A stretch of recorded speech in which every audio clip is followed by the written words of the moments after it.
Chers téléspectateurs d'ITV, bienvenue ñu ngi leen di char bu baax waaye di leen ndokkeel tey di rafetlu anandoo bi ngeen di anandoo ak ñun ci ITV la télévision d'ici et d'ailleurs lundi ba vendredi ñu di leen gunge ci émission bi nga xamee moom moo di Sama Sénégal seen Sénégal sunu Sénégal ñu di ci partager ensemble di séddoo di boole utile ak agréable lépp loo xam ne bokk na ci li ñuy bégal dañu koy partager man ak yéen waaye tamit lépp loo xamee bokk na ci li ñuy gindi ci àddina dañu koy séddoo ñun ak téléspectateurs yi nga xamee ñoo safoo loolu suñu ay programme ñu ngi leen di gërëm nag bu baax ci anandoo bi ngeen doon àndandoo ak ñun ci week-end bi vendredi samedi ba dimanche programme bi dafa spécial ndaxte dañuy soppi carrément programme bi jox leen programme mu week-end boo xoolee démb ki nga xam ne moom moo di DJ Boubs mi ngi doon àndandoo ak yéen ci ITV tous à la télé émission boobu nga xamante ni moo leen di gunge chaque samedi soir chaque vendredi soir chaque samedi soir moo leen di gunge ci ITV démb nag dañ ko def lu spécial ndax dafa tombeek li nga xam ne moom moo di 21 juin fête de la musique moom DJ Boubs àndandoo ak ki nga xam ne moom moo di ministre de la culture ak ki nga xam ne moom moo di Carlou D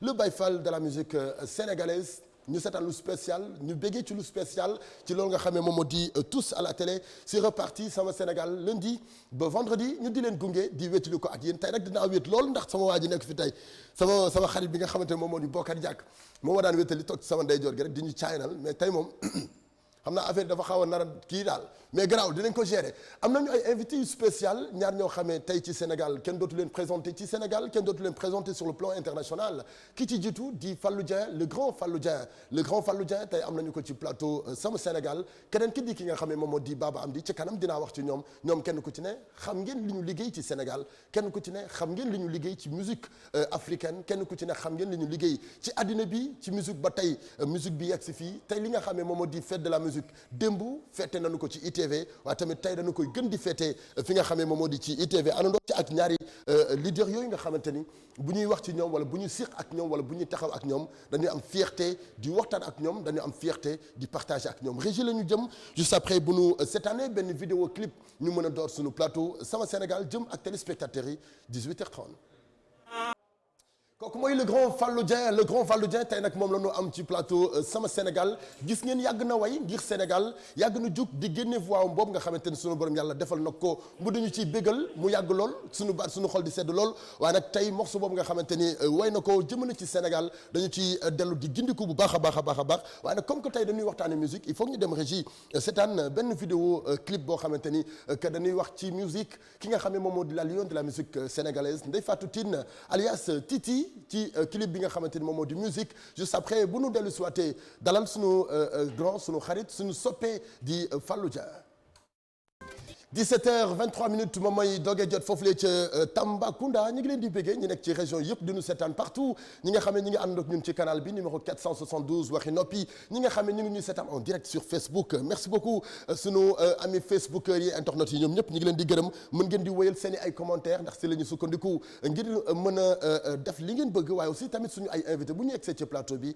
li ngeen di bëgg ci commentaire wala li ngeen di bëgg ci ay questions boo leen ko jaaralee ci Facebook wala li ngeen di seetaan en direct ñoom sunu ñi nga xamante ni ñoom ñoo nekk ci digital bi Pape Samba ok Pape Samba dafa lu gaaw sama xarit bi waaw dafa lu gaaw yow rek la ñuy xaar merci beaucoup donc ma ngoog neewoon nañu leen tey am nañu ñaari invité ci plateau bi ki ci njëkk di Fallou Dieng le grand Fallou Dieng bu nu waxee Fallou Dieng wax la musique sénégalaise bu nu waxee Fallou Dieng wax ki nga xamee gunge nañu ci yàgg na ak léegi jamonoy 80 jamonoy 90 ba tey 2000 ba tey li nga xam ne moom moo di 2020 teewul Fallou Dieng mi ngi nekk kii bégal askanu Sénégal teewul Fallou Dieng nekk na koo xamante ni mi ngi promouvoir la musique sénégalaise Fallou Dieng mi ngi dooleel li nga xam ne moom moo di musique bi partout dans le monde ba tey jii li nga xam ne moom moo di fête de la musique bu 2020 Fallou Dieng war nañu ko am ci plateau bu Sama Sénégal ngir waxtaan ak moom ci musique waaye tamit ngir waxtaan ak moom tolluwaayu musique sénégalaise fi mu toll ak moom aussi li nga xam ne lépp liggéey na ko ba tey jii Fallou di yàgg di nu gunge salaamaaleykum grand Fallou ñu ngi lay char.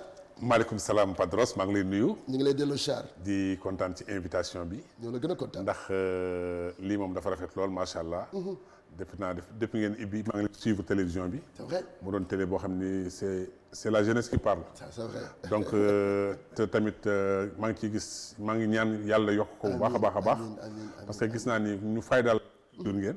ñu faydaal aussi tamit les artistes sénégalais ngeen. ñu faydaal tamit réew mi ngeen. donc damay ñaan rek ci barki Serigne Fallou. yàlla na bokk ci télé yi ñuy gën a suivre. amiin ci macha àdduna bi allah amiin incha macha allah Fallou bu sa jax réew ba la ñu la duppee boo ñaanee kon ci barki Serigne Fallou rek gëm nañu ni. yàlla dina ko dogal ci barki Serigne Fallou. bien sûr alors Fallou bu ñu waxee Fallou Dieng ak musique sénégalaise ak fi musique bi toll tey Fallou Dieng yàgg di gunge musique sénégalaise yàgg di accompagner musique sénégalaise yàgg di soutenir musique sénégalaise tey lan la ñu war a mën a jàpp ci Fallou. que Fallou kenn mënatu ko dindi ci paysage musical sénégalais bi. c'est vrai que 30 ans. du 2 ans. ci musique parce que mën naa wax ni depuis les années 90. 89. maa ngi génne ay album. c'est vrai te it dem naa. di ko fulaal di ko faydaal. wane ci ay axam def ci lu tolloog 25 albums. c'est vrai. et je pense que tey kenn mënatuma dindi. ci paysage musical sénégalais bi. ah c'est vrai. te tamit. may rakku mag ñi. di magu xale yi. di magu xale yi man musique sénégalaise man maay digg bi. c'est vrai. man maay digg bi c'est-à-dire. toute la nouvelle crème qui est derrière moi. ñooñu man maa dox seen diggante ak mag ñi. donc bi may ñëw ci musique bi ñun mag ñi lañ fi fekk. te bi ñu fiy ñëw aussi tamit dañoo fekk mag ñi toll seen diggu doole. waaw gars yi nekk seen diggu doole ñu ñëw imposé wu. donc génne 2 albums. ñu public sénégalais bi adopté ñu. et puis ñu am ut ay groupe fexe ba dugg ci groupe yi am expérience de groupe formé suñu groupe. donc man j'ai été le premier boo xam ni. maa njëkk a formé groupe ci sama génération. jamonoy DSL. waaw jamonoy DLC. nga xam ni bi ma ko defee 1 an après ñi ci def ñëpp ci lañ ci topp. donc moo tax man la musique sénégalaise man maay dégg bi. donc ñu boole ko góorgóorlu nag di génne ay albums. boole ko des albums très sensés. des albums yoo xam ni des albums à texte. aussi musicalité bi tamit magoon ñu trop parce que j'ai osé travailler avec des jeunes musiciens nga xam ni li fi mag ñi indi baax na mais aussi dama ñëw indi jeunesse indi tamit benn couleur maanaam ut mandarga benn touche boo xam ni dama ñëw fekk fii ñu mën a way malgré nag maa ngi doon jàng way seen gannaaw mais aussi damay am loo xam ne maa ko moomaloon sama bopp muy ambiance touche spéciale quoi waaw sama touche muy ambiance maanaam ñu mandargalee ma ko ba tuddee ma le roi de l'ambiance ça c'est vrai kii nekk ci kër gi muy DJ Boubacar maa ngi koy nuyu Boubacar Diallo moo indi chef d'état-major général des ambiances chef d'état-major général Michael Soma moo indi woon roi de l'ambiance mais moom moo indi chef d'état-major général ba léegi nag tur la boo xam ne du fay donc moo tax Padros damay sant yàlla bu baax tey bi nga xamante ni tey def naa 30 ans ci musique tey macha allah def ci jaar am ci ay haut am ci ay bas di ci sant yàlla nag bu baax a baax a baax. c'est vrai sa carrière duñu fi nekk di ko expliquer lépp parce que sénégalais yi xam nañu Fallou li mu liggéey ci musique sénégalaise xam nañu exactement carrière am li mu ci liggéey lépp valeur bi mu am ak fi mu yegg si tey donc ku def plus de 25 et quelques albums ku nekk ci musique bi depuis des années 1990 89 jamonoy DSL ak jamonoy Lemzo jamono ba tey jii Fallou mi ngi nuy gunge Fallou musique sénégalaise am tolluwaay fu mu toll. ku mel ni yow dañuy sawar nga wax ci. parce que bu ñu demee ba 2020. musique sénégalaise di gën di sooxe.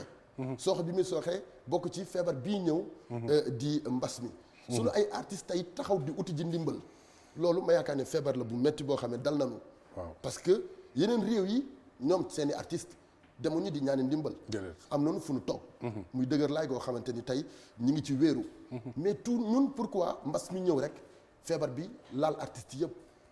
ben pandémie bi dafa doy waar. pandémie bi defe naa secteur bu mu gën a touché.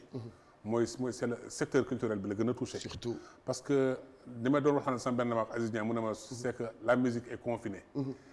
donc les musiciens sont confinés. donc musique la suñu wax confiné. musique bi la gën a touché moo tax mu waxee noonu te dama ci d'accord ak moom. donc mu doon secteur boo xam ne tey bi ñi nga xamante ni tey. commencé nañu la musique sénégalaise. affaire bi am. tey artistes yi yëpp kenn deful dara. maanaam ñi doon tukkeetuñu. ñi doon joué tuñu.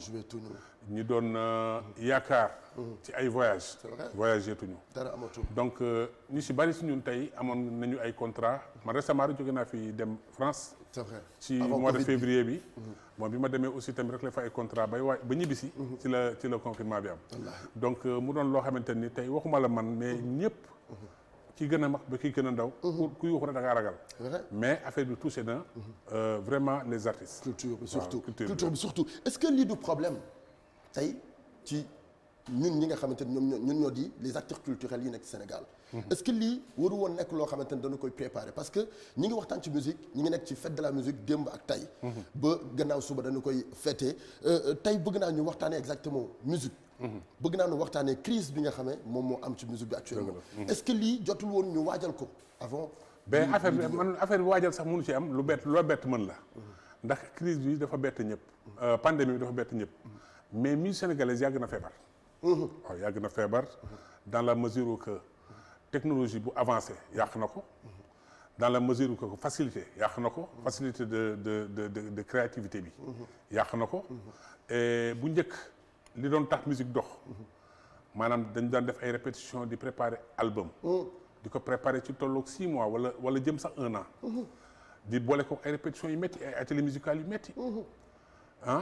di ko togg ba bu ñuy duggee studio en live lañ koy jouer. tey koo ci yeewoon 4 heures du matin ne ko kaay tëgg. kaay enregistré mu enregistré parce que mokk na. c'est vrai. ba pare musique yooyu dañ doon am âme. maanaam musique yooyu boo ciy déglu ba tey. day mel ni tey lañ ko créé. maanaam day mel ni li nga ci doon yëg il y a 20 ans. boo koy déglu day mel ni moom mu nga ci yëg ba léegi loolu la ko indi. mooy liggéey bu set bi ci nekk. mu doon liggéey boo xamante ni tey bu ñu demee ba technologie avancée. tey lu rey musique rek technologie si la bokk malgré nag monde bi moo bougé avancé changé lépp. mais man ma yaakaar ne woon période bii la war a gën a mën a développer kenn ku ci nekk gis ci sa bopp. mais d'accord ñun dañu yéex a yeewu ci côté boobu.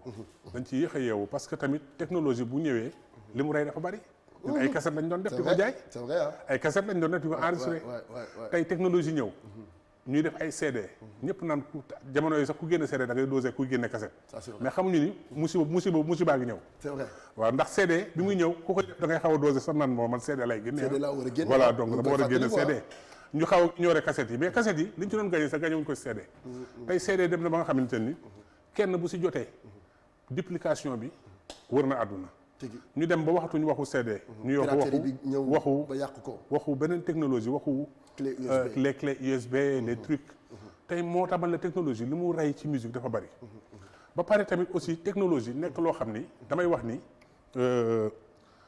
par exemple facilité bi. li nga xamante ni da nga naan préparer studio di enregistrer tey technologie ñëw yombalal la defaral la musique boo xam ni dafa pare mu pare ñëw jox la ko ci lu gën a gaaw ci loo xamante ni da nga naan toog di répéter morceau 1 mois ñoom ñu defal la ko ci lu gaaw ba nga xamante ni bu njëkk da nga daan am niveau album boo xam ne dafa pare quoi mais léegi dañ lay defaral lu gaaw loo xamante ni day nekk niveau maquette yow nga defee ni nga am ko comme produit fini jox ko mu doon loo xamante ni du nekk qualité bi nga xamante ni mooy produit fini bi nga xam ne ni nit ki da koy déglu muy am d'accord donc loolu yëpp dafa bokk ci li rey musique bi ba tax na damay wax ni xale yi ku ci nekk tey si ñoom néew ma li ñuy def baaxul de baax na mais nañu gën a liggéeyaat seen ay son gis na moment wu confinement bi ñu toll nii beneen nouveau départ mooy amaat c'est vrai moment la boo xamante ni moment wu liggéey la te damay wax ni xale bu tolloo ci war a mën a liggéey na ko def quoi lu mu mën ci composition na ko def ñu dégg booy dañ topp les live là les live c'est bon ah néew ma baaxul mais live yi en général dafay tayal loo musicien nga def live di am ay nit sa baat di xumb doo am répertoire voilà donc ngay génne ay live amoo répertoire c'est vrai mais moment bi nga xamante parce que ni ñu fi ay artistes yu bari yoo xamante ne amuñu album. voilà mais am nañu 90 morceaux yoo xam ne lépp ay live la. ay live la te live yi c'est pas des trucs sérieux yoo xamante ni ay fecc yoo xamante ni moo amul sens. nga def ko après 2 mois après. mu nekk ay thème Kleenex gars yi def ci tiroir yi mais li may ñaan xale yi. mooy nañu gëstu. nañu liggéey. nañu ut ñu leen composer bindal leen. c'est important nañu wut ñu leen composer musicalement. moment bii lañ ko war a mën a préparer parce que musique sénégalaise dafa war a amaat beneen départ. beneen élan de départ bu gën a graaw bi ñu toll. te nag li fi mag ñi def mu ngi fi tege. amul benn xale boo xamante ni tëggagu nga niveau. c'est vrai ah. ils ont du boulot à faire. nañu liggéey. nañu gëstu nañu xoolaat revoiraat les choses. ku la ëpp ku la sut woowee ko njool mi ku la ëpp xam-xam tarbiyu ko. mu jox la li nga xamante ni moom mooy li lay jëriñ. d'accord très bien yow yaay la musique sénégalaise moo tax tey ñu am sañ-sañu pour waxtaan ak yow ci yooyu yëpp Fallou live bu njëkk ba fi ñu toll foofu la ñuy waxtaanee live bu njëkk ba daaw ñu nangu mu génn. yéen seen génération diapason amoon na fi ba après live bu leen di dem bay génne live il faut ngeen dugalaat ko studio pour toggaat ko qualité bi ngeen war a génne pour jox ko seen public bi leen di déglu. parce que respect bi ngeen am ci musique tey pourquoi respect boobu amu ci. ben c'est parce que ku nekk da ngay def parce lu que la neex. tey nga baal ma doguma la comme ni nga ko waxee tout à l'heure ku def soirée tey 2 heures de temps après nga jot ci live yi te bu njëkk yéen bu ngeen mësaan def da ngeen di pare dugalaat ko studio defaraat ko ba mu gën a am qualité. voilà loolu xam nga keroog woon naa la wax di la wax lu mel noonu. c'est vrai nee naa la dama déglu benn rajo. dégg benn animateur di teg benn chanteur benn jeune chanteur. mais man live ni ma ko déggee. chanteur ba nekkul sax ci gaam ba muy way. musique ba baaxul. ba pare ñoo ngi ciy def lu leen neex. animateur ba di ko teg. xam nga bu njëkk. ci rajo waaw ci rajo. man yi xam nga bu njëkk y avait des animateurs yoo xamante ni vraiment des animateurs mélomanes. c'est vrai ñu mel ni ñoom Michael Souma ñoom Antoine Dos-Rees ñoom Ahmadou Ba ñoom ba ci ñoom Moïse Ambroise Gomis bi fi jógee barki démb ak ñeneen ba ci tey yéen ñi nga xamante ni relève bi am na si yéen ñoo xam ne c'est des animateurs nu mu tuddati mélomanes c'est vrai ñoo xam ne dañu xam musique mais tey malheureusement que dafa am benn part de responsabilité boo xam ni animateurs yi ñoo ngi koy def ne musique ku koy teg na nga ko xam ku koy teg na nga ko gëstu des fois dañuy def dañuy jàppale artiste bi fekk dañ koy rey dans la mesure que dañuy yaakaar ni ñoo ngi koy promote fekk li ñuy tegal artiste bi baaxul sax ci moom ba tax na yooyu yëpp part de responsabilité est-ce que foofu tamit artiste bi amu ci benn part de responsabilité mais maanaam yow mi c'est vrai gis nañ produit génn ñun dama lay wax xam nga ñun maa ngi lay wax ni buñu daan def album live mais ñaata album diapason ñoo génn bari na ñaata ay album prestige ay album yoo xam ne live da doon baax parce que li doon dëgg da doon baax mu doon ay émission boo xam ne ni nga koy joué noonu lay génnee ci télé bi brut noonu lay génnee ci album ci cassette brut su baaxulee ñu defar ko waaw su baaxulee ñu defar qualité ba mu baax présenté ko public bi moo tax ñun suñu ay live doo leen gis ñuy taxawal c'est vrai mais léegi live dañu bari te nag gars yi ñi koy teg animateurs yi koy laaj parfois duñu musicien bi du réfléchir avant mu koy joxe musicien bi war na balaa muy joxe live am mu vérifier ko gis naa kenn ku ko def récemment Pape Diouf il l'a très bien fait. surtout mais j'ai beaucoup aimé façon bi ko Pape Diouf defee. parce que il a fait du live boo xam ni dafa indiwaat ay ñoom partira ay ñoom truc. nga xam ni ça sonne Pape Diouf. qualité musicale bi baax. man noonu laa bëggee ñuy présenter live yi. surtout mais pas ay joué naa biig rek. booy way naa la ci. joxe naa ko rajo. animateur ba teg ko. mais loolu jëmewul musique sénégalaise kanam. d'accord il faut gars yi revoir les choses côté animation bi. ñuy teg qualité. surtout jar na aussi ñuy teg leen fàttali mag ñi. ndax mag ñi. surtout côté boobu voilà li ñu fi parce def que tey yéen dafa mel ni yéen bokkatoo leen ci musique bi. voilà tey yéen ay base musique bi yéen a téye musique bi yéen a tax tey ngeen kenn ku ci ne am sañ-sañu nekk artiste. yéen a tax tey kenn ku ci nekk parce que Fallou Dieng ak li mu liggéey ci musique sénégalaise lépp pourquoi tey Fallou Dieng warul nekk koo xamante ne night and day war nañ ko gis ci télévision yi night and day war nañ koy dégg ci rajo yi. parce que xam nga man côté boobu sax. jooyu ma ko pour man parce que damay wax ni. c'est vraiment dommage quoi. que war nañ di fàttaliku mag ñi. ndax mag ñi kat ñun ñu ni mag sax ñoo ngi fi bàyyeeguñu. c'est vrai. ba gars yi bëgg ñu jël bëgg ñu teg ci touche bi loolu moom baaxul moom. c'est vrai et damay wax ni. mais il faut tey nga wax waxoo pour Fallou. moo tax nekkuñu fi di dugg ci carrière Fallou. nekkuñu fi di wax ci kii mais il faut nga wax pour wax la musique sénégalaise. voilà il faut que suñu bëggee promouvoir la musique sénégalaise. génération yi fi nekk c'est vrai que lépp loo gis c'est générationnel. tey c'est vrai que am na nouvelle génération bi ñoo ngi fi. il faut que ñu encourager leen parce que bu ñu leen xeexee. bu ñu xeexee pépinière musique sénégalaise bi xeex nañu la musique sénégalaise. il faut que ñu encadrer ces jeunes là. jàppale leen dooleel leen. man ku ma ci dégg nga def lu baax naa la woo encourager la mais ku ci def tamit loo xam ne safar na su ma la ko mënee wax. dinaa la woo ne la ah booy de soo mënoon ba moytu lii wala bul def lii. loolu moom sama jikko la man dama koy wax dafa xale yu bari. ndax xale yu bari. jaar nañ ci émission bi nga xam ne moom laay def muy Fallou dans sa voiture. ci oto bi xam nga ñuy waxtaanee musique. di xool li koy avancer. donc man damay wax ni xale bu ci muus. di nga déglu musique bu démb. xale bu ci muus. di nga travailler di nga dem tarbiyu ci mag ñi. mais est-ce que ñun ñu war a tax ñu xam musique démb ñun ñu ngi def suñu devoir. yéen am na si ñu ko ciy def. mais am na si ñoo xam ni jéemuñu ko sax xamuñu ko. d'accord ndax un animateur. moom mooy lantinooru entre musicien bi ak population yi. c'est vrai ak peuple bi. donc animateur boobu. saa bu xëyee war na gëstu. c'est vrai saa bu xëyee war na jàng. saa bu xëyee balaa muy recevoir sa artiste war na dugg gëstu artiste mooy kan. c'est important xool li nga xam ne mooy ay qualité am ak ay défaut am. mu mën ko cee su ko mënee def ak moom émission améliorer ko. surtout ne ko lii mooy sa point faible. lii mooy sa point fort. musicien bi dana gën a xam ni kii ku invité kat il est à son niveau. Mais su fekkee ne yow nit ki da laa invité. gëpp ko xam-xam ci li mu lay laaj. ay finalement ay danga daanu temps yi nekkoo fi yooyu la ñuy posé comme question. c'est vrai. Or que loolu c'est pas le but quoi. surtout tu c'est vois important. am na tur yoo xam ni bu ngeen leen gëj a dégg daaruñu de. dañoo toog jàpp seen ngor rek. ndax mënuñu xëccoo mag du daxante xale mag day kar. te li ñuy gis léegi ci télévision yi ak rajo yi. seen xel dalu ci yéen. non non suñu xel dalu ci. suñu sañoon daal gars yi gën a revoir. ngeen gën a am cër ci musique bi. voilà ci télévision yi. voilà ci rajo yi. ci rajo yi surtout. il faut que suñu bëggee dimbali la musique sénégalaise. ñu xool la musique de qualité. ñu koy teg. ku tegul ku deful lu baax ñun lay def sëñ bi dama liggéeyi loolu amoon bu njëkk de. bu njëkk boo musaan indi sa album da ngay lox. di xaar Ahmadou Ba auditionné la. Inter 12 14. soo ñaar toog nii ci wet gi. Michael Souma nekk au téléphone di la xaar. nga ñëw ñu invité la nga war a présenter sa album. dina moment boobu. moment d'émotion dëgg la daan nekk. parce que da ngay liggéey sa album di xaar ñu valider la ko nee la baax na. wala baaxul. donc loolu moo amoon moo tax. concours musical bi amoon.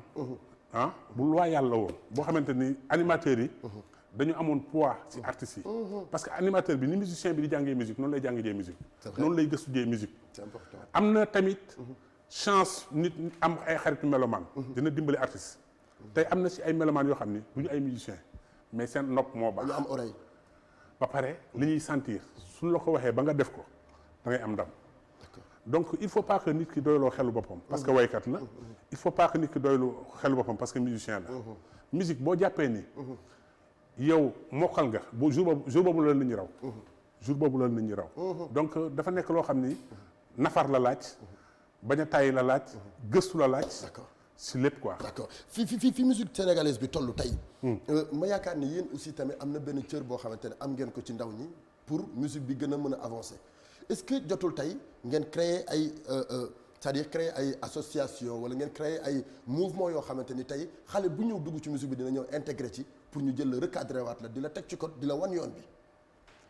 xam nga nag dafa xaw a difficile. xale yi koo ci yedd ñaari yoon mu ne ak kii daal na téye ay conseil am. loolu moo tax ñëpp toog jàpp seen ñàmbur. mais xale est-ce que loolu dina avancer loo musique bi. non du ko avancer loo. voilà il faut que tamit gars yi bañ a tëju ku ci nekk tëjuwaale sa xam-xam rek toog. ku ci bëgg sa booy. wala nga gis booy ñu nekk sa ay say doom. wala sa ay rakk wala sa ay jarbaat.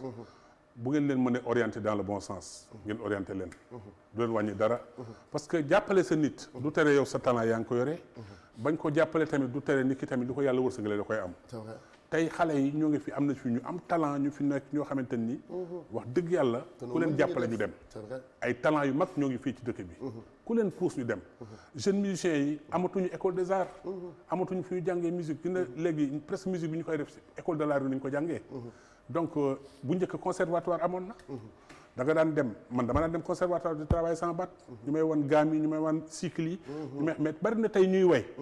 dañu foog ni baat bu neex rek egg nga fi nga jëm. c'est vrai mooy comme li ma wax léegi comme est-ce que jotul kon. yéen ngeen xool xale yi nga xamante ni ñoom ñu ngi ñëw am nañu talent. lépp luy waykat mi ngi ci ñoom.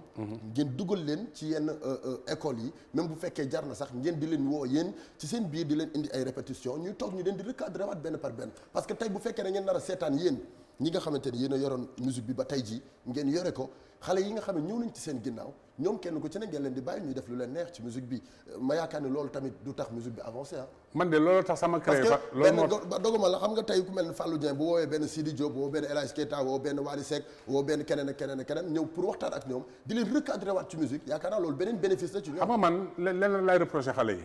gis na man xale yi si bëri tey ñii samay doom lañu ñii suma ay jarbaat lañu.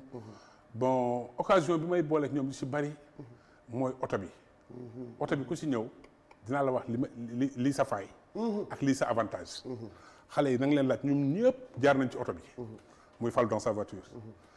tey defuma ko pour dara pour wut ci dara defuma ko pour de lenn.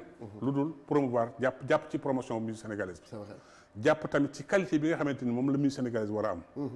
donc ba tax na xale yi bari jàpp am na ñoo xam ni.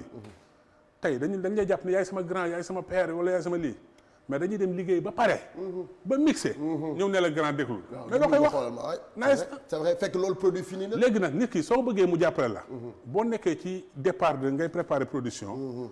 seeti jin ñu la ëpp expérience nga tànd sa musique beneen oreille mu déglu xool lu ci baax mu wax la lu ci baaxul mu wax la foofu lay amee njëriñ une fois Sidi Diop laa fait Sidi Diop woo nañu maak salaam benn bis ñu dem studio donc bi ñu fa demee mu tegal mu mixeegul woon mu tegal ñu morceau ñuy déglu mais maak salaam ñu naan ko non fii baaxul fii baax na fii baaxul fii baax ba ma ko doon woon sax benn plan bu may woy dama ko woy ba pare mu ne ma gannaaw lii dama koy bàyyi sax ci morceau bi parce que dafa nice morceau Tidiane waaw voilà morceau boobu soo si déggee sama voix ngi ci dégg nañu ko donc ñun loolu la ñu soxla ci xale yi moment bi nga xamante ni ñoo ngi liggéey toll ci tolluwaay boo xamante ni avant le mix nga woo nit ki ne ko kaay déglu lu ci baaxul dana leen di baax séance d'écoute da daan am te léegi d'écoute duñu séance d'écoute amatul bu njëkk buñu daan kii dañoo woo ñoom Bobs ñoom Kolos avant album bi di ñoom Michael Souma ñëpp animateurs yëpp ñëw déglu ñëw donc bu amee ay critique nga defarwaat balaa ngay génn wala sax ñu ne la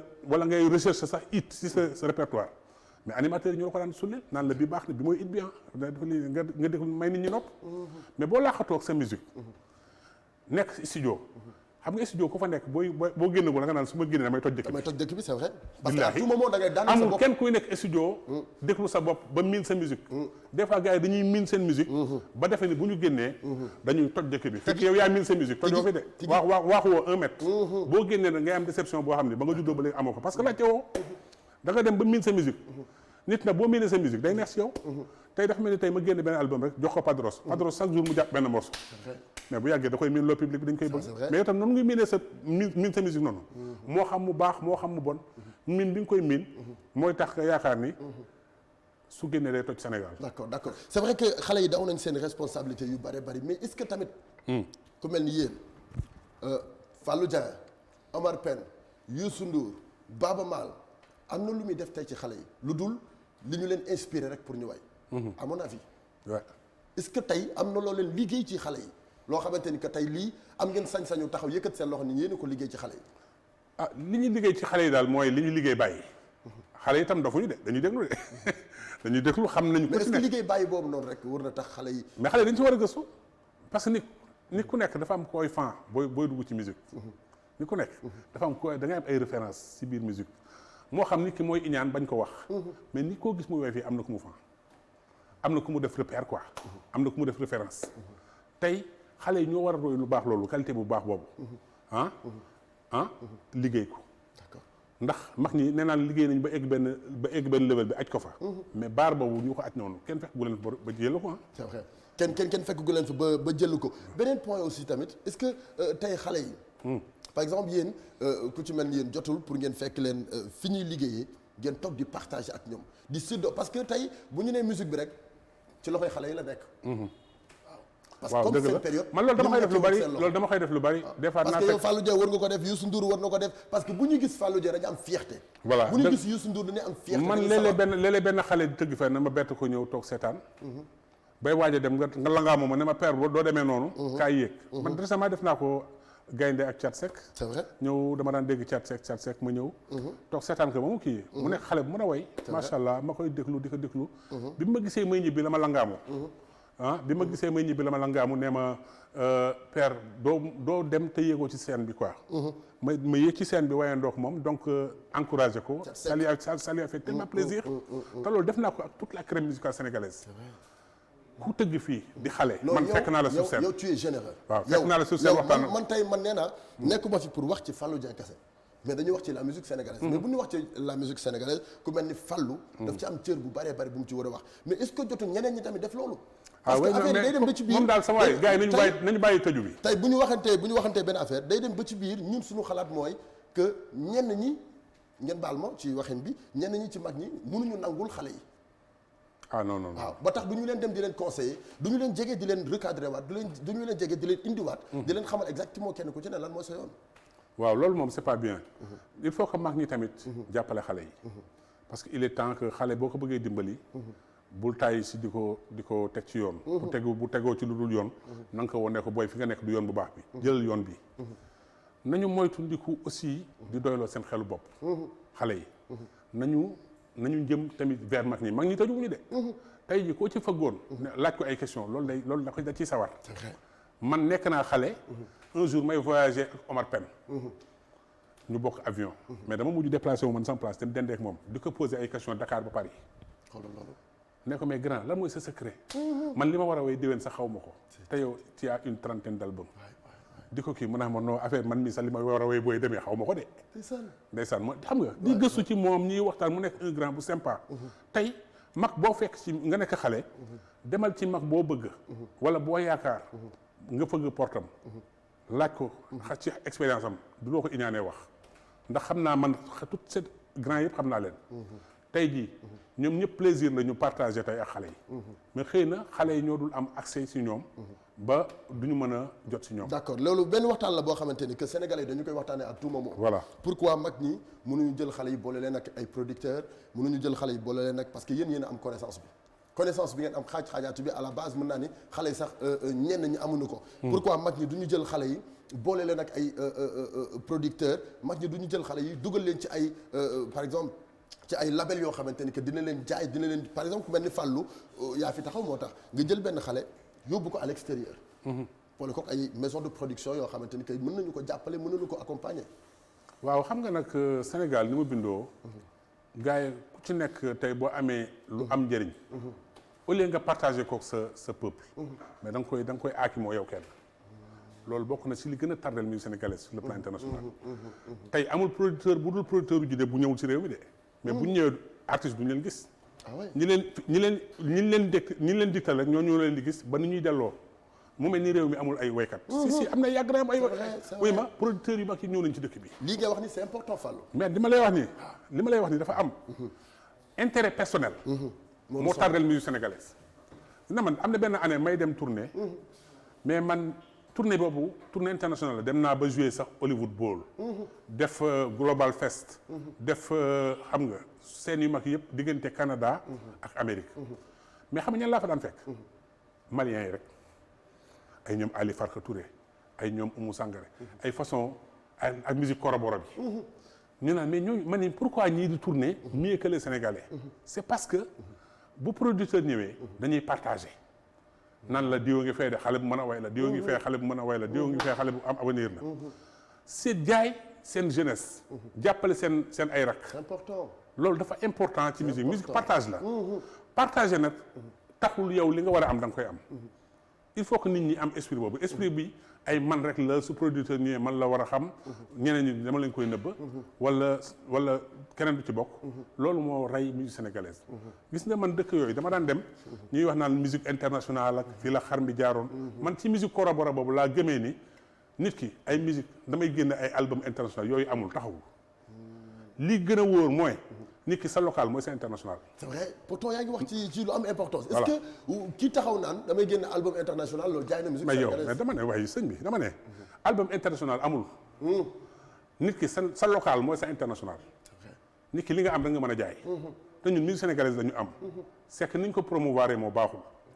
gars yi dañuy toog naan la musique bi daa bari sabar daa bari lii wala mbalax la du dem kër man mbalax joué naa ko fu nekk gars yi tubaab bi di ko fecc. donc bu ñu mënee demul. y a problème. y a problème quoi. y a problème c'est vrai ci point boobu laa bëgg a wax ni est-ce que musique bi tey. musique bi fi nekk nii. par rapport ak yéen seen musique bi fi nekkoon seen musique mi ngi fi ba tey mais est-ce que musique bi fi tey ni bi fi xale yi indi tey. yóbbu bii dafa gën a compliqué moom bii moom doo bii moom parce que ñun à la base dañu doon wax naan. bii moom xoolal suñu ay instruments. ndaat saay bi sax fañ koy teg. dañ ko déplacé. bii moom lépp dafa désorganisé maanaam les gosses là ils se retrouvent dans leur désordre. déggoo ma de. ma ne ko ces gosses là ils se retrouvent dans leur désordre. fi mu toll benn désordre musical boo grave moo am ci dëkk bi. ñun bi ñu doon def xawoon na limité. carré am cycle am kii musicalement ñu koy teg ci yoon. xam nga. même neexaayu baat amul neexal baat musique amul neexal baat sa baat bu neexee neex na mais dee ko teg ci norme musicale yi. surtout mais actuellement musique bi ma gis nii. mënul génn Ndakaaru. d'accord léegi nag foofu noonu laa bëggee Baba Amdy ñëw rejoindre ñu ci plateau bi bu ñu demee nañu dem régie dellu soit rapidement ñu ñëw installé ko ci plateau bi parce que fi ñu toll nii am na solo ginnaaw Fallou bi mu développé lu bare ci musique bi ak li nga xam ne moom moo di problème bi am ak fi ñu toll nga xam ne moom moo di musique sénégalaise est-ce que mën nañu ko importer ak ni mu mel nii actuellement régie juste après on revient.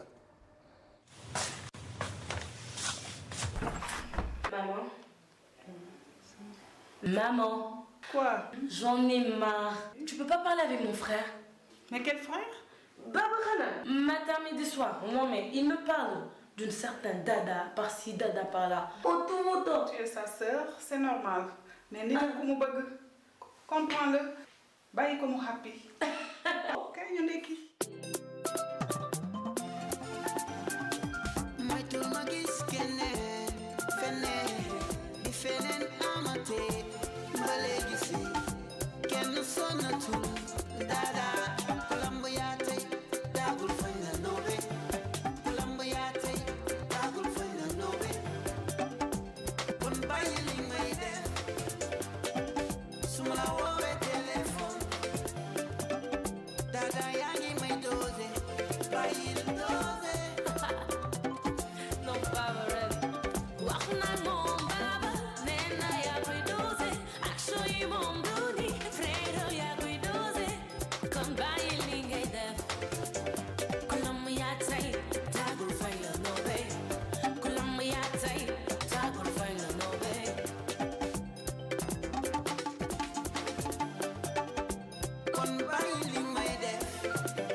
h 56 moom mooy doge jot waxtaananu lu bari ak ki nga xamee moom moo di Fallou am na fu nu tolloon di ci musique bi actuellement fi nu ko lan la ñu war a mën a def ban pexe la ñu mën a indi tey ba mu jóge fii ci Sénégal wër àddina keneen nag ñëw na rejoindre ñu ci plateau bi di Baba Amdi ñu ngi koy masawu parce que dafa nekkoon ci liggéey daw na def na lu tout tey ba ñëw ci plateau bi Baba ñu bàyyi la nga nuyoon teg téléspectateurs yi juste après ñu doogay dikk ci waxtaan wi ak fi nu tolloon ak Fallou.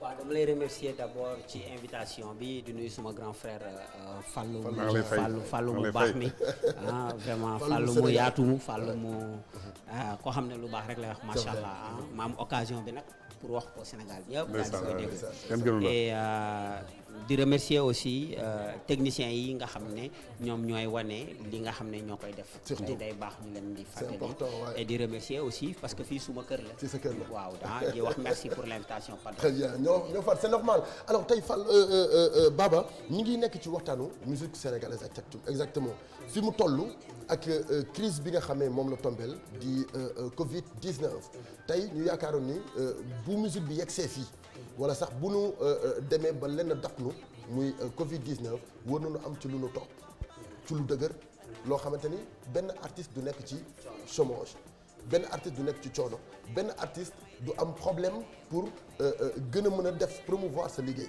te nag crise bi ñëw na ñu gën a am ay problème loolu Fallou wax na ci tout à l'heure mais dinaa ci ñëw ci kanam fi ñu toll exactement tey est-ce que musique bi ni mu mel wër na mën a tax ñun musique sénégalaise wër na àddina waaw micro bi. waaw question bu garaaw nga parce que xam nga boo ñëwee en arrière ci tàngu ñoom Youssou Lemzo vraiment ñeneen ñeeg ñeneen Ismaïla Lo ni musique bi doon tukkeetu ko te pourtant jamono yi la war a gën a yomb parce que pour man musique léegi bu duggee ci internet bi rek mu ngi transcender les frontières. C'est vrai. dugg na tey léegi egg na Chine egg na Japon donc ça devient tout de suite pour moi une musique internationale mais le problème mooy est-ce que mu ngi répondre aux normes yi bi gën a basique mooy que ne yow mën nga mixer benn morceau bu saturé te doo ko xam dafa mel ne tey son yoo xam ne ñu ngi koy am fii ñu jékki-jékki son bi di grincer après nga génne ko album xam nga loolu c'est un peu gênant qualité musicale bi. waaw qualité bi te parce que léegi ñëpp am studio seen kër affaire ordinateur la carte de son micro maintenant nous avons un réel problème man def naa apologie de la musique sénégalaise université Cheikh Anta Diop ma invité le ministre du budget invité Massamba professeur Massamba Aziz Dieng invité xoolal kàngam yi nga xam ni yëpp nee nañ seen xel màcc na ma ne leen nag musique gu jàmbur yi ñuy jël gars yi du suñu musique te ñu ngi perte xaalis bu dul jeex bu ngeen da ngeen foog ne ñoo ko moom moomuñu ko là on est en train d'usurper maanaam ma jël sa pièce d'identité di ko wane ne man nii laa tudd Padros te tudduma Padros loolu moo ñu dal d'accord mais boo ñëwee nag ci biir mbalax bi mais mbalax bi amoon na benn moment boo xam ne c'était vraiment c'était nice musicalement c'était bien mënoon nañ ko yóbbu bitim mënoon na nekk bitim réew te pour man mën na nekk xam nga lu tax mais Youssou Ndour de Gabonais Youssou Ndour du Nigérian c'est pas non du espagnol c'est un Sénégalais tu me rejoins de mais gis nga saay Bercy bi passé damay seetaan France 24 le gars disait nee na affaire bee ngi nuroog pèlerinage biir France pèlerinage c'est pas possible parce que hôtel yi fees na parce que borom greffage yi jeex nañ robb yi jar na lépp jar na mais loolu mooy les industries loolu mooy économie mais Youssou Ndour ce n'est pas un Chinois c'est un Sénégalais et il a vendu le mbalax c'est pas le reggae qu'il a vendu foofu Baba dinaa laaj benn question boo xam ne peut-être nit ñi duñ ko am fitu wax muy ñi nga xam ne ñooy gën di demee def ji ay spectacle à l'extérieur bu ñu demee ay sénégalais rek dañuy dugal ci salle yi nga xamante ni moom moo di salle de spectacle yi am ñëpp ci kaw ba ci suuf ku ci mel ni Youssou Ndour ku ci mel ni Wally Seck ku ci mel ni Pape Diouf waree fa ñoom plus souvent seeni spectacle ay sénégalais rek la ñu fay gis est-ce que loolu tax nañu ni la musique sénégalaise tey exporté nañu ko ak ay yeneen xeetu tubaab waaw c'est-à-dire xam nga nag dafa am ay catégories il faut que ñu wax ko dafa am ay catégories dafa am ay catégories mais adduna je veux pas di ko non mais c'est pas grave tu sais adduna parfois tu rends service aux gens en leur disant ITVD plateau yi nangam la mel dafa bëla nangam ba man bu may tijji télé ma daal di xool la ma ca war a mën a sàcc c'est vrai c'est important c'est pas méchant ñun ñëpp ay jàng fii ñëpp ay jàng saay boo yeewoo maintenant boo jëlee histoire Youssou Ndour pour man mu nekk référence ñu ko war di répéter mu nekk leçon pour man léegi école man su ma doon président histoire Youssou Ndour day nekk ci livre yi c'est vrai pour que nit ñi di ko jàng histoire Ronaldo dafa nar a nekk ci livre monde bi pour ñu xool nit ñi nan la ñuy jàngee leadership di dem ba egg ci yenn niveau mais Serigne Touba ñun ñëpp kenn gisu ko dañ ko gëm la mu wax la mu bind la mu bàyyi ne ma ko defee la ñooñu ñoo dakk communiquer ci àdduna bi ak liggéey ci ñun gisuñu ko mais par force da ngay gëm da ngay joxe àddiya boo ma joxe seen ma sujootal keneen ki c'est la même chose aujourd'hui ñun tam dañu waroon hériter da nga waroon donnu comme ñoom Fela Kuti Femi Kuti moom la ñoom Wizkid di def dañ ko jël rek daal di ko defaraat ba mu nekk afrobeat boo xam ne jaar na ci monde bi mais maintenant bu Sénégal moo waroon gën a gaaw fuuf mais quand tu n'as pas de politique culturelle du dem c'est l'intellectualisme incarné parfois moom mooy rey yenn affaires yu culturellement par exemple man fi ma bëgg a waxee mooy est-ce que ni ñu war a jaayee suñu culture jaayee nañ ko ci côté communication non jaayee ñu ko avant événement bi di am par exemple benn Padros war a dem benn Fallou Dieng war a dem France war a def ay benn spectacle biir Bercy communication bi mu war a def ci tubaab yi pour tubaab yi ñëwal ko par rapport ak sénégalais yi kese war a ñëw ci événement bi foofu laay waxee waaw mais problème bi le problème qui se pose mooy parce que loolu ku ko def rek naan danaan toj naa fi te alors que ay sénégalais rek nga demoon fekk ji waaw mais le problème qui se pose mooy xam nga nit mun na di jàng nànk-nànk je donne le cas de Wally je l'encourage bi mu demee mu joué ji Suisse Genève il faut avoir beaucoup de courage pour le faire. C'est vrai parce que foofu bariwul ay sénégalais. non bariwul léegi nànk-nànk mun na tirer ñaar ñett juróom 100 personnes pour une première année ñooñu daal di déglu ne neex nañu wala neexuñu est-ce qu'ils vont faire passer le message. mais il y a un travail derrière ba nga xam ne foofu laay waxee. après Wally daf ko war a def après xam nga dafa am avant pendant et après surtout. après bi nan nga ko war a defee ça c'est important loolu benn la mais xam nga di discours ak Afrique dafa metti ndax Afrique bu ñu fàtte ne ñun ay années ay siècles d'esclavage la ñu doon dund le mal est très profond après on a été colonisé décolonisé après ñu jox ñu ay présidents diggante 60 ba léegi il y a eu 200 coups d'État et 22 présidents tués c'est très compliqué pour l'Africain d'accepter d'être leader tout le temps et le droit de ne sa kër ñu ne la bul wax ni kii moo la mag boo ko indee ci musique noonu la Fallou mi mën na am nu mu war a kii sax ma ragal ko wax ndax moo ma mag alors que affaire bi dootul loolu nekk na feneen quand je donne l'exemple de Youssou je suis fan de Youssou mais c'est la réalité parce que c'est quelqu'un qui marche et qu'on devrait prendre nu mu tudd comment dire exemple sur lui il faut pas chercher loin man duma xool congolais bi ni gabonais bi ni nigérian bi c'est lui qui marche li mu doxe est-ce que du waxuma Sénégal de dafa nag attends est-ce que tey Fallou loolu du problème benn dëkk bu toll ni Sénégal bu ñu fi wàññi artistes yi marché du dépasser 5 waroon nañ ko romb moom laay wax nii. waroon nañ ko romb xam nga ne lan la. Youssou def na lu mu waroon def. ni ko Baba waxee. dëkk boo xam ni dëkk boo gis dafa war a am numéro 1. am référence. Youssou référence la ci lépp fi mu jógee ba fi mu egg. est-ce que jotul Sénégal am 5 Youssou. mais léegi nag. léegi yeneen dëkk yi li ñuy rawee. mooy ñi tolloog niveau Youssou dañu tendre la jeunesse loxo. yóbbu leen ñu mel ni ñoom tey Papa Wemba ñu mel ni ñoom Kofi ñoom li ñu yóbbu ci ay doomu musicien wu yóbbu leen à travers ñu voyager dem ci monde bi dañu bari tey ñu mel noonu tey bu fekkoon ni mooy la ma la doon junj sànq rek nee naa la gars yi fii dëkk bi façon producteur bu nekk ñëw na fi mais malheureusement partage bi ni mu war a demee maanaam générosité bi waroon am dafay des parce que tey nga xool un Baba Amdi nii kii mën na lii naa jox Baba Amdi ay xale yoo xamante ni di leen encadrer musicalement def ak ñoom ay album international yoo xamante ni album national sa laay wax parce que man gëwuma album international bu duggee ci net bi rek day nekk international waaw man local daal mooy international non bu duggee rek ci net bi rek mais li muy wax ni c'est important li dinaa ñëw ci yow léegi beneen question bi eggaleen waaw ma ne xam nga partage boobu moo amul ba tax na Sénégal nee naa la tukki naa fi bokk ak scène bi ay maliens kese mu mel ni maliens yi ñoo nekk Afrique de l'Ouest quoi di voyager maliens yi ni ñuy voyager ñun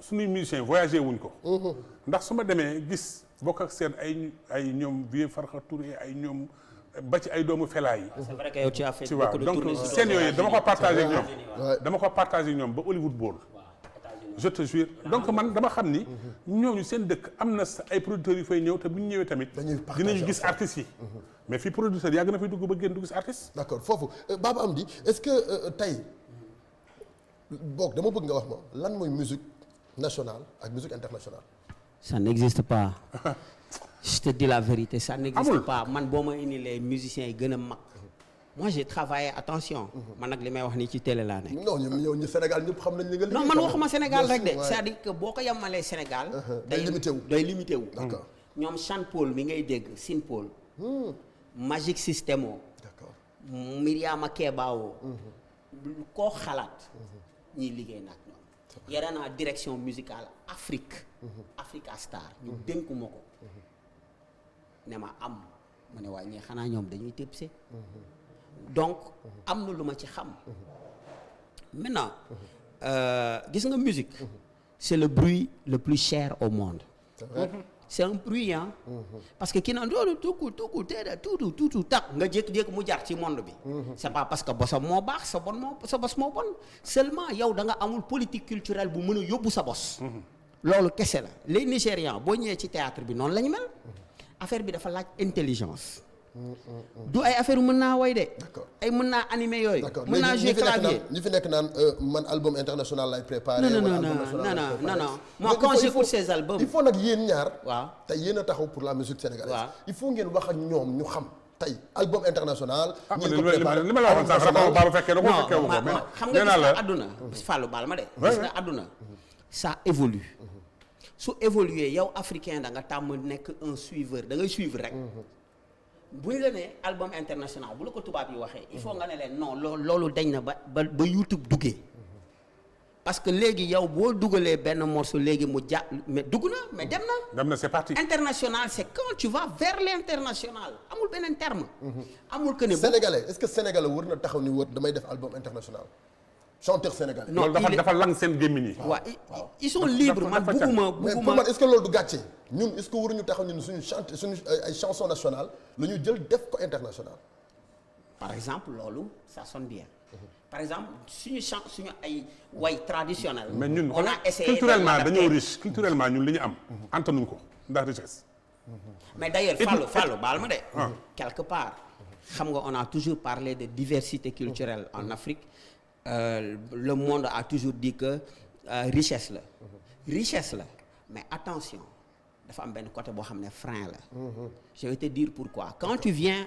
sur la diversité linguistique en Afrique c'est un frein boo waxee séeréer ma wax joolaa ki wax tukulóor ki ma manjaw ñu bëgg rek la fii benn problème dañuy am problème de boo ñëwee France ñoom France la ñuy wax français la ñuy wax nga ñëw Angleterre ñu wax anglais nga ñëw ci naar yi ñu wax naar seetlul dëkk yooyu pour ñu dem ci kanam day gaaw day yomb c'est vrai donc diversité culturelle bi moom c'est très bien mais sur le plan linguistique dafay am yoo xam ne day créer ay freins xaw ma nag ndax comprendre nga li may expliquer donc maintenant il y a autre chose mooy que ne une musique nga jël reggae mais ñëpp reggae fii que tu sois technicien wala dara xamee nga nu muy demee ci troisième temps bi ngay teg grosse caisse bi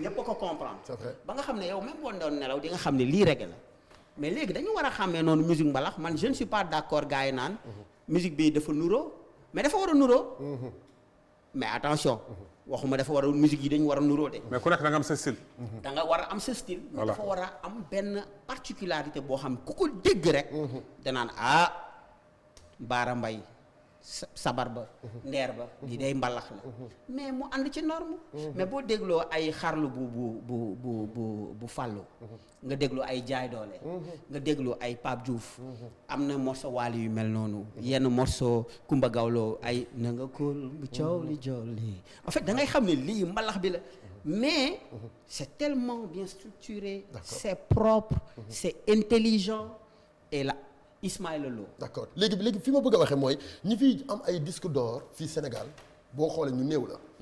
te boo xoolee album yooyu ñuy jëlee disque d'or ay chanson la yoo xamante ni ñun suñu musique moo ci nekk suñu instrument moo ci nekk. par exemple Kumba Gawlo morceau bi mu jëlee woon Pata Pata loolu boo xoolee musicalement ci suñu ay instrument la ko jëlee. boo xoolee kii Daara J Boomerang je sais pas titre bi dama koy fàtte. donc boo xoolee yooyu noonu yëpp est-ce que ñun tey jotul pour ñu delloo si waat ci instruments yi nga xamante ni ñoom daal nañ ko promouvoir pour tey yóbbu la musique sénégalaise parce que tey ñu ngi dem di dugg ci yeneen instruments yoo xam ne doguma la xam nga man damay xool benn album boo xamante ni ñu Sénégalais yi bari bàyyiwuñ ci xel. xam nga fii dañu naan musique sénégalaise bu amulee sabar rek. du musique sénégalaise. mais dama lay jox benn exemple album Boy Maroon. soo ko dégloo. c'est vrai. Manolima moo ko arrangé. album boobu da nga koy sabar. te pourtant rythme mbalax ngi ci ba pare dafa musical pourtant mbalax bu ñu ko liggéeyee ci anam boobu dañuy am musique boo xamante ni da ñëpp day génn sur le plan international ba jaaxal ñëpp parce que tey ñu on a beau dire jël ay sabar ñun ñëpp moom moo ñu tax a siiwaa mbalax dëgg la sabaru fii kërën mooy suñu cosaan mais musique bi li ko gën a rey percussion yi ci nekk. Non, moi, je ne pense pas. Moi, je pense qu'à mon humble avis, les télés et les radios, les animateurs, bu musique bi tollee fii. wala mu dee. am nañ ci part de responsabilité. non amu leen ci part da ngeen jël 80%. non je dis la vérité. wax na ko léegi non 80 la du sax part. c'est 80%. c'est vrai parce que Padros dinaa ko jël jox ko morceau bu bien. c'est vrai. mu ne lon yi lii dafa neex ba mu ëpp day kase sama rythme sama añ ñi may déglu bëgguñu ma kase rythme parce que moom il cherche un nom. Alors quelque part vous avez contribué à tuer cette musique parce que am na morceau yoo xam ne Youssou Ndour je donne un exemple wala Ismaël Lo après Ismaël Lo va se dire mais man je ne vais plus faire ça parce que bu ma defee lii duñ ma teg bàyyi ma bàyyi gaa yi alors que Ismaël pouvait jouer jusqu'à maintenant faire des concerts. Il le fait à l'extérieur. Il peut pas le faire ici parce qu'il se dit que est-ce que gars yi dinañ comprendre li may def. maintenant yéen dëgg bi moom mooy. les directeurs de programme. mos naa ko wax sur TFM da nga waroon teel a ñëw parce que mos naa ko wax sur TFM. Bouba ma ne ñoom Bouba Ndour ñi producteurs yi ak directeur de programme yi. ñi nekk fii mooy yow ak ñoom DJ Boubs. ils ont leur part de responsabilité. mais beneen bi ci topp mooy du ma ko jox ministère de la culture. mais beneen bi ci topp état yi laa koy jox état yi.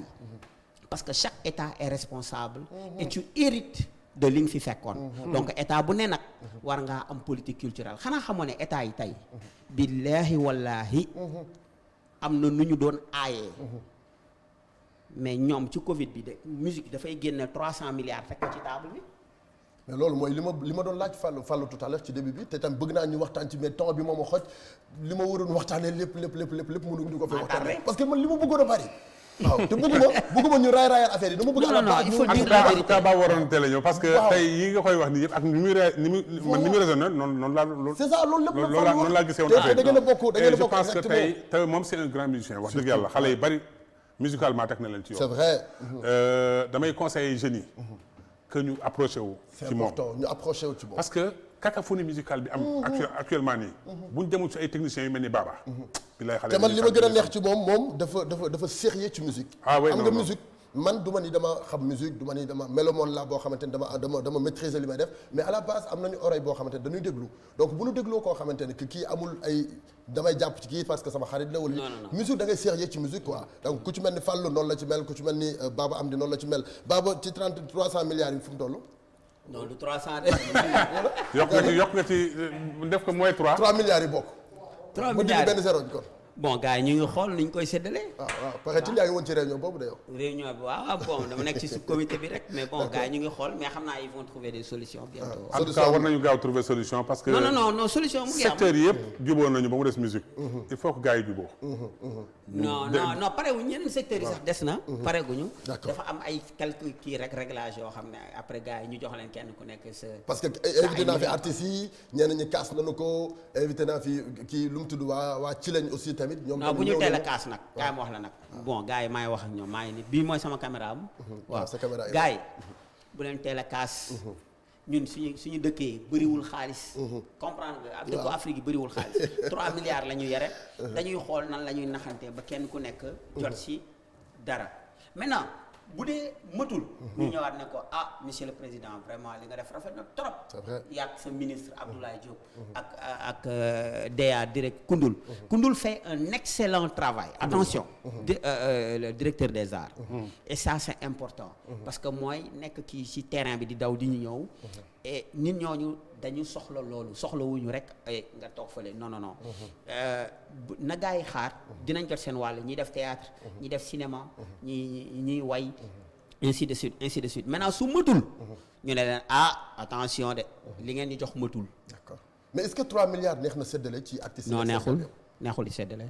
masse à partager. waaw yombul c'est il faut c'est beaucoup de boulot et il faut beaucoup de génie. surtout il faut beaucoup de génie. compréhension. ba pare ànd ak dal. ba pare nga nangu léeg-léeg bàyyi benn côté sa morom bàyyi benn côté ngeen naxante mais quand même moi personnellement je remercie le chef de l'État mais defe naa il faut mu dolli tuuti pour partage bi gën a mën a efficace moom ak ministre de la culture surtout il faut sinon ça va être chaud. parce que dégg ñu ni chanteur kii danseurs yi jox nañu leen mais ñoom kenn ku ci ne après 10 000 lañ ngay ça on l'a rectifié j'ai posé la question au directeur des arts il m'a dit bi ñu recensé tolluñu 5 000 d'accord wàññi nañ ko. mais Oumou Sow nee nañ ñoom toll nañ plus de 5000 fii ci Dakar. bon man directeur des arts xam nga man nag. bon xanaa bale ñoo tax moom egg foofu. Oumou Sow moom mi ngi fële du mu tudd. SODAV. waaw même boo nekkee SODAV je veux dire même boo nekkee SODAV dina am données yoo xam ne da lay rëcc. c'est vrai parce que di nga am liste ñi nekk SODAV.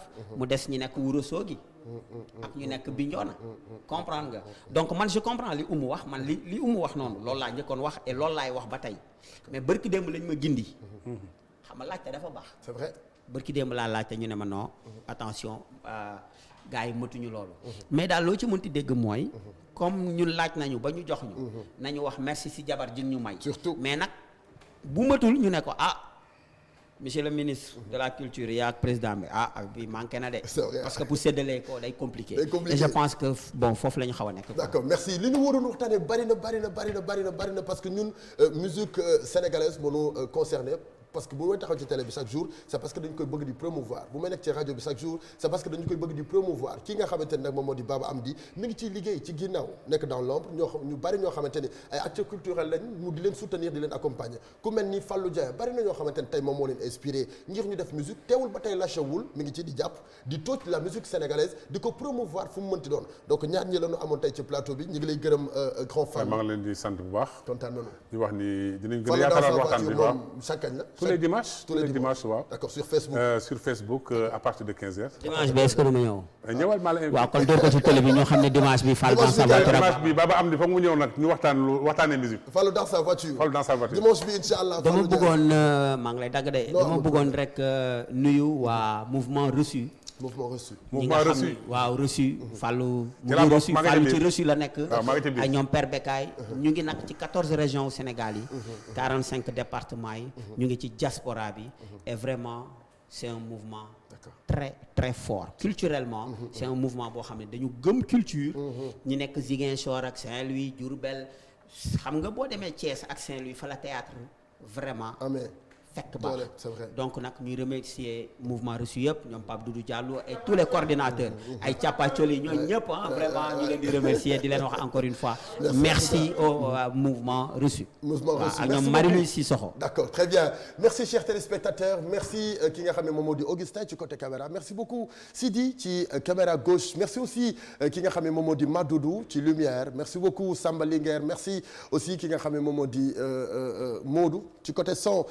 Ramatoulaye ci côté réalisation quant à Padros demain incha allah ñu dellu si waat ci télé bi 17h ba 18h30 di Bokar Diak nag dina ñëw parce que tey dafa absenté quoi mais tamit ñu ngi leen di jox rendez-vous léegi 19h ba 20h45 ci i rajo la rajo 5 étoiles jàmm ak jàmm nañu yàlla sab ñu nekk ci jàmm ba suba ak jàmm am maos